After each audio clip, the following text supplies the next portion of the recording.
Ó, a gente segue falando de mercado da bola e uma pergunta que já surgiu bastante aqui no chat, todo mundo tá querendo saber, hein? O novo técnico do São Paulo. Ah, ele já se adiantou, tá vendo? Vamos falar desse. Vamos falar dele? Que tava aqui no chat agora, o Crespo, Hernan Crespo, ele tá lá na Porta CT, ó. Então, o pessoal da TV não vai entender. Aqui tinha um comentário aqui do YouTube falando, Hernan, tô na Porta CT, libera pra minha entrada aqui. O que tá faltando para aquela biometria facial liberar pro Crespo entrar no CT, hein, Hernan? Pois é.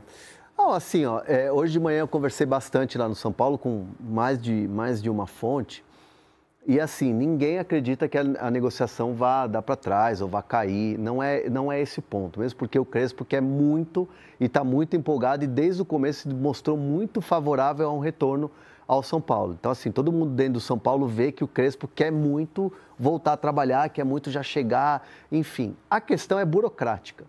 Então, são os dois jurídicos, né? O jurídico do São Paulo com os advogados do Crespo, acertando algumas cláusulas. São várias cláusulas ali que precisa dar o verdinho ali, o ticar, né? O que pega, assim, em algumas cláusulas sabe aquela dúvida, por exemplo, premiação por classificação direta na fase de grupos da Libertadores, uma premiação. Só que assim, se o São Paulo for campeão da Copa do Brasil, já é uma vaga direta para a Libertadores. Então, junta as duas premiações, são premiações diferentes, o que é? Então, esse tipo de coisa que é natural numa discussão, quando você está ali, numa negociação, montando um contrato ali para ser assinado por todas as partes, sempre devolve com uma pergunta, com uma questão, aí vai na diretoria, pergunta, não, é isso a premiação? Não, é desse jeito. Não, o valor é esse? Não, o valor é aquele.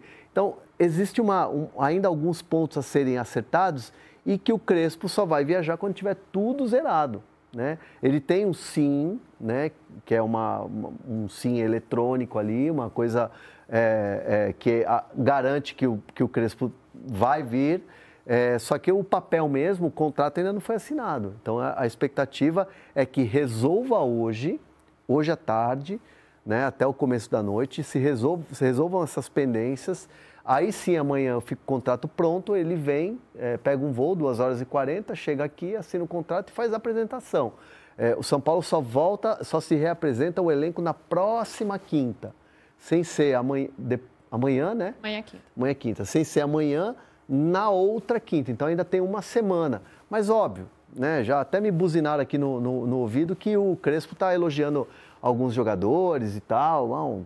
Oscar e Lucas ótimos, o Wendel, grande contratação, o Enzo Dias, que é um cara que ele conhece por ser argentino, a zaga muito boa, gosta do Ferrarese. Elogiou também a molecada da base. Então, assim, já elogiou o elenco de São Paulo, já está trabalhando muito nisso, está muito empolgado. Então, assim, eu acredito, pelas conversas que eu tive, que é muito mais a burocracia do que propriamente algo que pode dar para trás.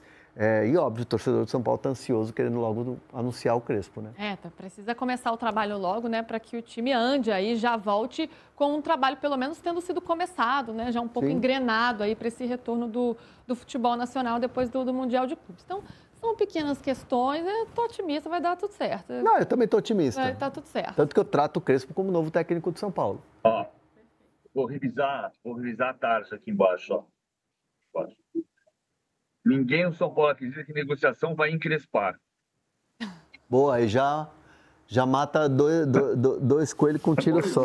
Já diminui. Encurta já diminui. Então, não vai encrespar.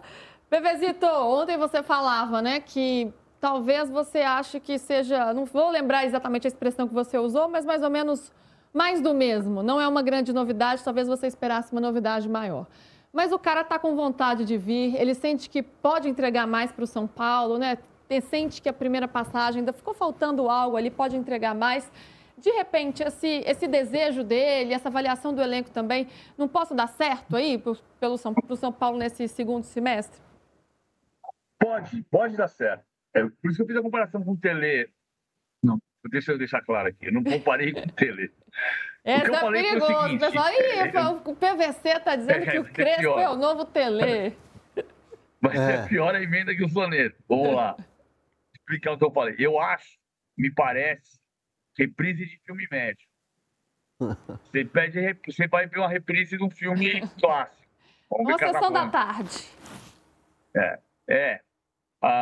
O Crespo parece reprise de filme médio. O que eu falei do Tele foi que quando o Tele chegou no São Paulo em 90, ele também era reprise de filme ruim no São Paulo. Porque o Tele tinha passado pelo São Paulo em 73 e não tinha dado certo. Só que era 17 anos antes. Agora são 4 anos depois e é um pouco porque você não está enxergando uma opção muito fácil, que tem uma dívida para resolver, você junta uma coisa na outra. Isso significa que vai dar errado? Não posso dizer que vai dar errado. Ele pode chegar muito mais habituado ao futebol brasileiro, com muito mais conhecimento pela primeira passagem, e pode ser um sucesso. O São Paulo não perde na Libertadores. O Zubeldia não perde a 15 jogos na Libertadores. E é essa a prioridade: estabilizar a campanha do brasileiro, estabilizar, numa parte alta da tabela, e brigar pelas Copas. É isso que o São Paulo tem que fazer. A vocação do São Paulo desse ano é essa. O que o Crespo vem para fazer é isso. E depois montar o time de 2026, porque o contrato dele é até dezembro de 26. Claro, uma vez assinado. E PVC, dá para brigar por título nas Copas ou um G6 do Campeonato Brasileiro, uma vaga direta na fase de grupos da Libertadores do ano que vem?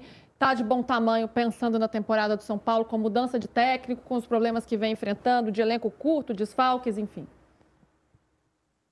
O São Paulo, no ano passado, foi eliminado nos pênaltis pelo campeão. Sim. E o elenco do São Paulo deste ano é melhor do que o do ano passado. Então, dá para brigar por Libertadores e por Copa do Brasil. Vai dar muito trabalho, mas dá para brigar. Eu acho que o São Paulo teve que o Crespo, que o Zubeldia não conseguiu no final, foi uma mobilização no brasileiro igual a que o time tem nas Copas.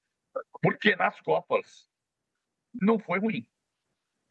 Nas Copas o time fez uma boa campanha na fase de grupos e está ali no mata-mata. Pois é, PVzito. E aí, Hernanzito? PVzito para o Hernanzito. Agora eu quero falar sobre os corintianos, hein? Corintiano? Antes, só um bastidor do Zubeldia. Ele não estava conseguindo mais fazer com que o time jogasse. E ele ficou assustado pela maneira que o time teve um desempenho assim espantoso, negativamente, contra o Vasco, que foi, enfim, amassado, podia ter sido 5-0, 6 tranquilamente pela quantidade de volume do Vasco no jogo. Havia também já um esvaziamento por parte do elenco em relação ao trabalho. Já estava assim, olha, será? Poxa. E aí quando você tem aquele acúmulo de lesões e você tem um elenco que você tem que montar daqui, dali, não dá liga, geral desanimou. Então teve dos dois lados e o Zubeldia sentiu isso. Então o Zubeldia, quando sente internamente que não conseguiria, e aí ele olha o externo do Morumbi, tudo bem que era um público pequeno, mas era um público barulhento na questão da vaia. E aqui, ó, a rede social, poxa, não dá mais. Então, ele foi muito elegante ao chegar e colocar o cargo à disposição e com argumentos. Tipo assim, eu não quero atrapalhar vocês. Foi isso que ele falou, não quero atrapalhar um clube gigante como o São Paulo. Não sou eu que vou ser também o responsável por fracassos e tudo mais.